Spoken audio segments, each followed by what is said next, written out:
and we're at Nail Zoe Church, and we have a special guest with us today. She's known as Mama Mary, and she's always been a member of our church, but she's visiting us today from Virginia. We thank God for her presence with us today. We're excited about what God's going to pull out of her and share with you. And we're talking about a difficult subject for some people to even want to be involved in, but it needs to be exposed, and we need to be able to share and uplift one another. So our topic today is going to be grieving, and we're going to hand that over to Mother Mary. Good morning, everyone. Good morning. Thank you, sisters, for inviting me. Yes. It's gonna be a little hard, That's all right. but you hit the word exposed. And right now, you have exposed me Amen. because I've been living in the dark. Excuse me. That's okay. I wrote 7 facts, of stages, I call it. I lost my son like almost 4 years ago. It's the loss, the sadness, the sorrow, the disappointments, the regrets, the loss of someone that was part of you. Mhm. And like they said, a parent should never bury a child. That's right. And I did.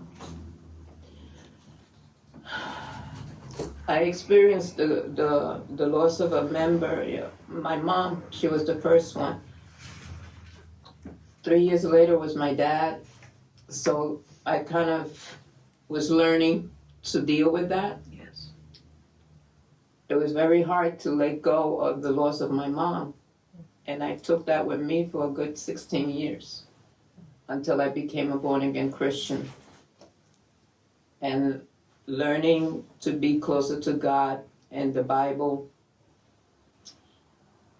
it taught me that I had to let go, that she was in a better place. And with my dad, I felt kind of strong that I knew the understanding. And then 4 years later, I lost my grandmother. Mm. So then I kept telling myself, you're gonna get through this. But at that time, I had not come to God. I was, at the time, a Catholic. But every time I went to church and I would come out, I felt empty. I didn't feel nothing. So, until my daughter Scarlett was the one that brought me to the church. And that's where I met Elba, Monica, and Paul. Oh, praise God. And I started learning, and Elba was my teacher. And when my son passed away, before he passed away, the year before I lost my godmother, then my uncle, then my son. And then the following year, in 2017, Monica calls me that my sister Elba wasn't doing well. And I remember when I moved to Virginia, I told her, whatever happens, you need me, call me. Amen. And I came. And I thank God that I was there for her, because I felt all these years she was my pastor. Mm. She was the one who taught me. And like I always say, God has a funny sense of humor that my own sister is called Elba. Oh, wow. Wow. So when I met Elba, she was the one who brought me out of that The darkness that I was going through for so many years. And all these years that we were together, I was happy. We were serving the church, doing. Mhm. But when I lost my son and then her, that kind of did it. Did you withdraw again? It kind of really brought me down again to where I was going through that darkness when I lost my parents. Mm-hmm. So at home, everybody, they ask me, are you okay? Are you okay? And my word is yes, yes. Mhm. And I always I started thinking that I was like a drug addict. That I says, yeah, I'm gonna do it today, but then I will fall back. Okay. And I felt if I don't have to face it, I'll be fine. But I wasn't fine. I had this mask, Mm-hmm. and I know that it wasn't helping me. And I kept it quiet. And I know my granddaughter, Laura, every day she comes from school or she says, "Are you okay?" And I says, "Yeah." I said, "Why? Why are you asking?" So then one night I was saying, I wonder if God is the one pushing her to keep asking me, "Are you okay?" Your little angel in outfield, huh?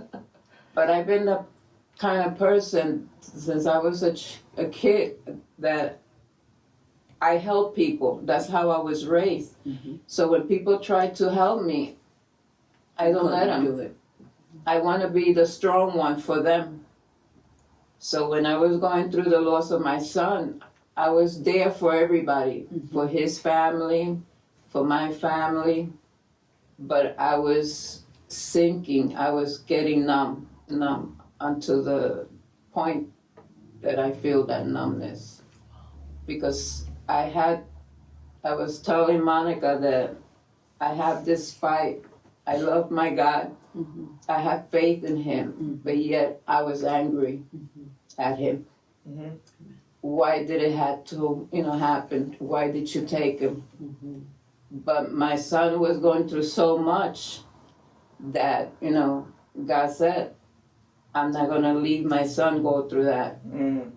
Amen. And I thanked him that he wasn't killed in the street and we didn't know about it, that he died of leukemia, Mm-hmm.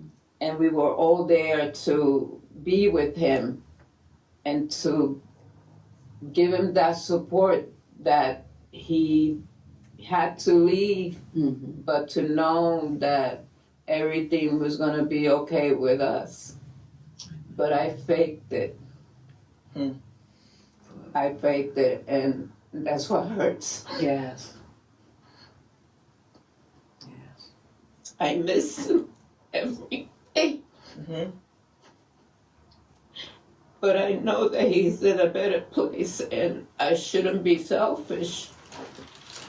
And one day I said, God, how much do I gotta go through? How much do I gotta do things that I can't deal with?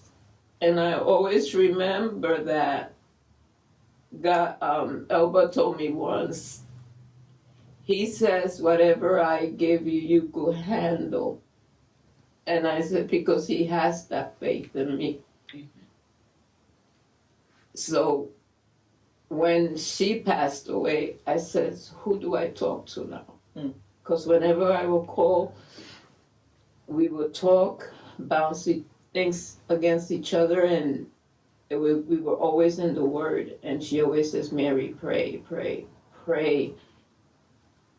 And I lost that. I felt that prayer wasn't going to help me.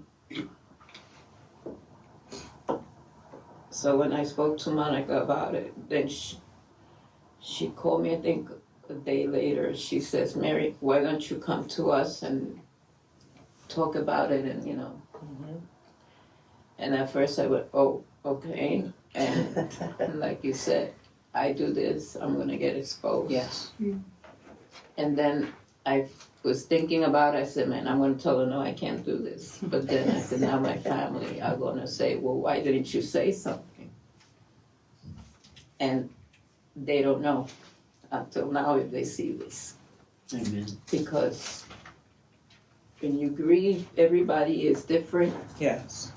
Everybody go to that depression. Yes. And I was going through that, but I was saying no, it was stress, and it wasn't stress. It was this depression that was really taking hold of me. And I'm trying to let it go. Amen. But I guess being here and facing it I always told Elba, I gotta come to the church. This is my church. Mhm. Because between Paul, Elba, and Monica and me, we created the church. Mhm. And this is where I feel that I have to come and get my cup filled. And that's why Psalms 23 has always been there for me. Yes, Mm. praise God. Yes. In the beginning, I used to say, God, take me to that still water. Yes. And there are times that I didn't want to talk to nobody at home. I just wanted to concentrate on that. And then when it says my cup runneth over, Mm. but when it says that he sets the table for your enemy, I told myself one day I'm being the enemy to myself. Yes. That's right. I wasn't facing the truth. I wasn't being honest with my family. Amen. So I So, want to be Mary, healed. With that, when you say you weren't being truthful to your family, do you feel that your family was not going to be as supportive to you as you were to them? Yeah, that they were not going to understand. Hmm. But most of them were probably going through the same exact thing that you're going Exactly, through. yeah. And they probably kept it quiet. Yeah. So there were days that I had to put the song Healer. Oh, yes. I said, God, you have to help me to heal. And I would sing that song in church all the time for other people. Amen. And I says, I got to sing the song for myself. For yourself. Amen. That's right. Did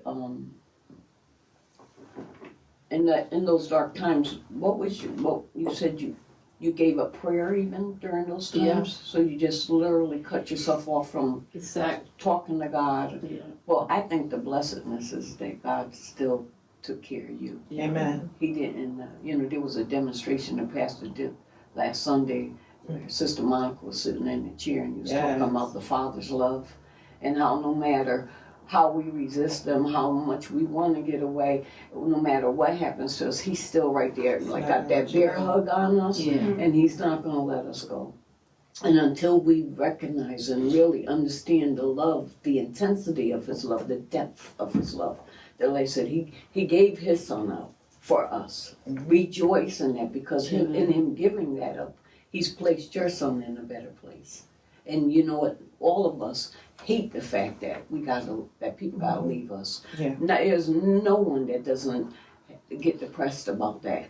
I lost a brother at 21. I was in high school and I was reading Catcher in the Rye. That was my English assignment, and it kept talking about the relationship between the two guys, and how one wasn't really being what he thought he was going to be, and then the other one was kind of nerdy and learning. But it was that night my brother he had just started giving us sex education classes in his bedroom because he wanted us to be prepared for high school and what boys want and how they act and just school his sisters. He didn't want to hear about us having accidents, and so mom gave him permission to talk to us. And that night he started his thing and he was getting engaged. He was going to ask his girlfriend who was up at UConn to get engaged if she would accept his engagement. And he left. Before he left, he came in the doorway. He said, "Okay, I don't want to hear nothing about nobody's homework not being done." He said, "But I want you guys to know I love you. I'm headed up to CB. I'm going to ask her to marry me." And Wow. And we were like, "Oh, yes," because she was good for him. He was good for her. And he went up, and when they came back, a drunk driver went into their lane Wow. and hit them straight on. Wow. And he went through the windshield, and then he came back and severed his jugular, and Wow. he died instantly from that. And for me, it was the beginning of my relationship with my oldest brother. And for me, it always seemed like when I get close to somebody, God would take them away from me. And that's what I was saying, why do you keep taking people away from me? And then I realized he was 21. He was extremely effective in the community. He dealt with young people, and he was the first counselor in the in-house rehab from drug abuse and alcohol abuse, and he was a leader at the YWCA for the youth. So we would have our teen night where we play music and dance and do things. And when I thought about it, I said, you know what? his assignment must have been up. As much as I don't want to believe that, but his assignment must have been up. Wow. He did what he was supposed to do for the time God gave it to him. Yeah. Since we trust God for our past, our present, and our future, then he doesn't tell us how we're going to go. He just tells us we're going to go. Yeah. And prepared to be in that place to go, and he was prepared.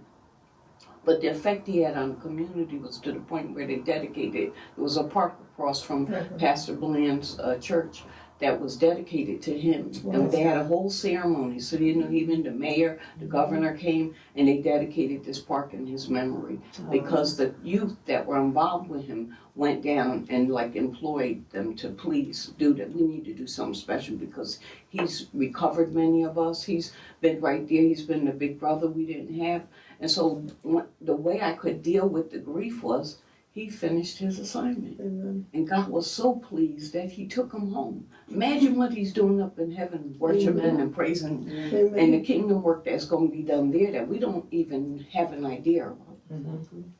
I lost my mom I was 18. My mom died of throat cancer. It was horrible. We had to learn how to give her meds and how to feed her in a tube and then deal with her constantly bleeding out of the side of her neck.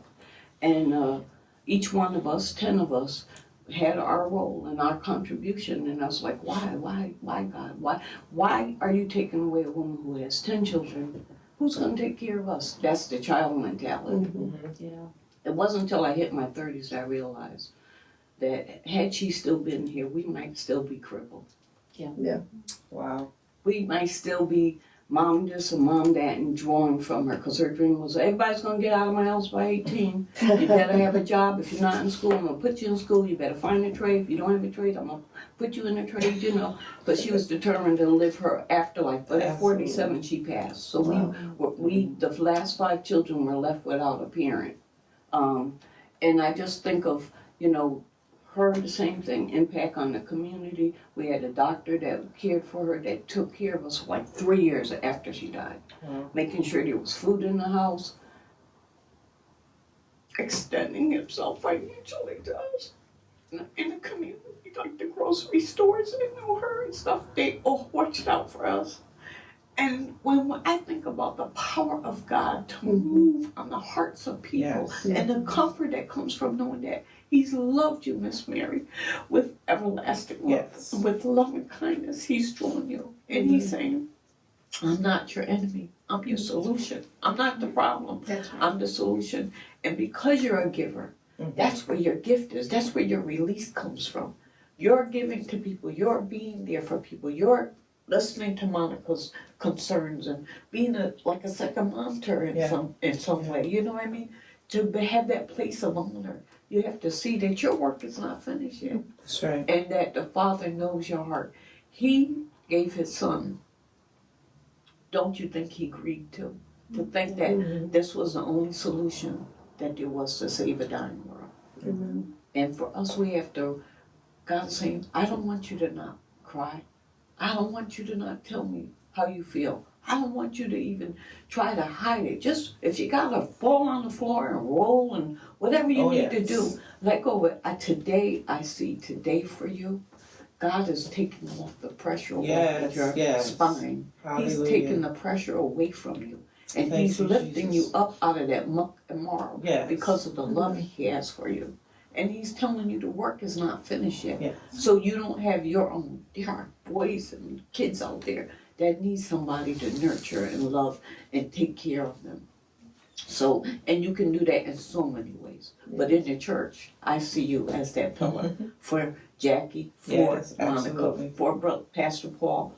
And they, you know, when they say your name, it's with such love and such beauty. That's like, I gotta meet this Miss Mary because she's some powerful woman. So Mother Alba poured something into you that none of us can take away. Your relationship with her is never ended. But what she does, and I had to share this with Monica, was what she did cannot be something you cry over. It has to be a ball you pick up and you keep moving with it. If she meant that much to you, if she poured that much into you, if you really knew the woman that she was, even in death, she would take no sorrow. The thing that reminds me of her was that when I first met her at the church, I thought that I was going to meet the pastor of the church. And my daughter says, no, stay here, I'll be right back. And I had lost my house at that time. And I was renting a house with my sister, and I was just lost, going to the Catholic Church every Sunday. But when Elba came that Sunday towards me, I didn't know that she was going through cancer. All I saw that I was sitting there, and I look up, and it's like a fog that opened, and I see this woman walking towards me with her hand stretched out. And when she grabbed my hand, I felt like she pulled me out from where I was, and she gave me such a hug. Yes. And she said, God Nobody bless will you, hug God like bless you. her. Ever since then, it was like, Connection. yeah. That's awesome. And it was like that until the end. And it still is, because I talked to her, and Yes. Praise God. I says, I don't want to bother you. But it's funny because then I'm going through this, and then when I talk to other people, I bring the word to them, and and it's like recently I was doing it to my grandson's grandmother. We were talking because she's my other sister. Uh-huh. She's another one that I hold dear to my heart.